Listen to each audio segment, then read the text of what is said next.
Let's break down why Thanos did what he did in Avengers, Infinity War and Endgame, step by step, with the reasoning behind his philosophy and choices. Let's first start with Thanos' philosophy and motivations. 1. Belief in overpopulation. Thanos witnessed the destruction of his home planet, Titan, due to overpopulation and resource depletion. He proposed a solution: kill half the population at random so the survivors would thrive. The leaders of Titan rejected his idea. Titan collapsed.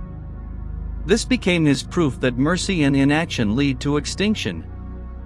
Infinity War, 2018. Why he did what he did. Step 1. Collecting the stones. He sought all 6 Infinity Stones because they gave him the power to act instantly, universally, and fairly. Without them, his plan, kill half the universe, would be slow, messy, and resisted.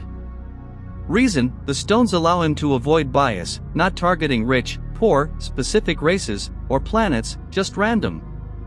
Step 2. Sacrifice of Gamora. To obtain the Soul Stone, he sacrificed Gamora, the only person he truly loved. This act proved he wasn't driven by selfishness. He was willing to endure personal pain to achieve his destiny.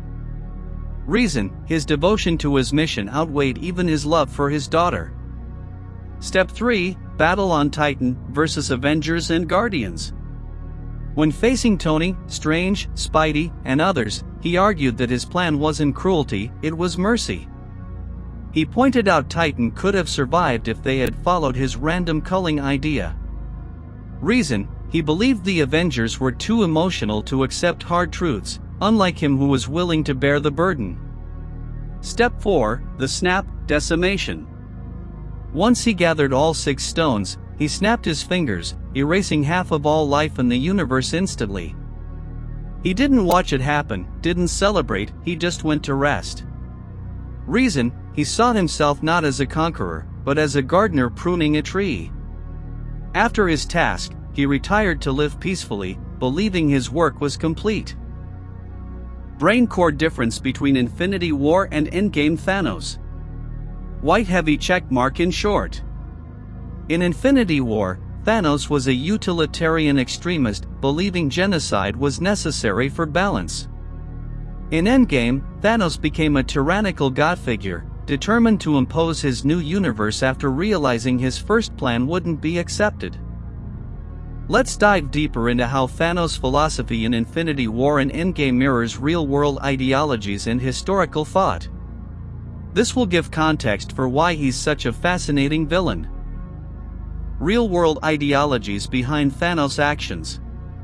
1. Malthusian theory, overpopulation and resources. Thomas Malthus, 18th-century economist, argued that human population grows faster than food/resources, leading to famine, war, and collapse. Solution? Population control. He suggested natural checks like famine/disease would inevitably balance population. Link connection to Thanos. Thanos is basically a cosmic Malthusian. He thinks too many mouths drain resources. Only solution is reduce population. Unlike Malthus, who left it to nature, Thanos actively intervened to speed up the correction. 2. Utilitarianism, the greatest good for the greatest number.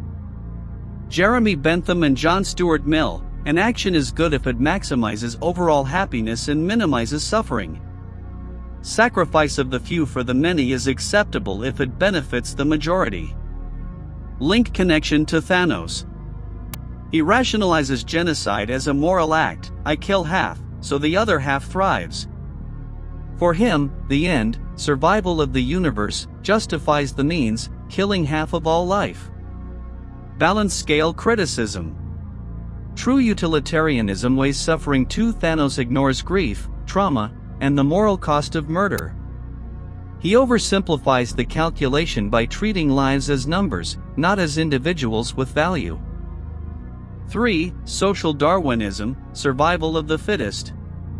A distortion of Charles Darwin's ideas: only the strongest should survive in society.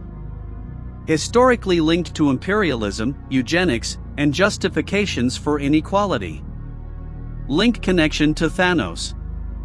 By wiping out half at random, Thanos doesn't directly choose the strong, but indirectly, survivors must adapt, rebuild, and prove themselves. He sees suffering as a purifier. What remains will be stronger and better. For Nietzsche's Übermensch, beyond human morality. Friedrich Nietzsche proposed the concept of the Übermensch, a being who creates their own values beyond conventional morality. Such a figure doesn't obey good or evil, they forge destiny through willpower. Link connection to Thanos. He calls himself inevitable. He doesn't see himself as villain or hero, but as someone transcending petty morality. His willingness to sacrifice even Gamora for his vision echoes Nietzsche's idea. The Übermensch embraces suffering to achieve higher purpose. 5. Ecofascism, radical environmentalism plus authoritarianism. A modern extremist ideology claiming that drastic authoritarian control, even genocide, is justified to protect the planet and its resources. Link connection to Thanos.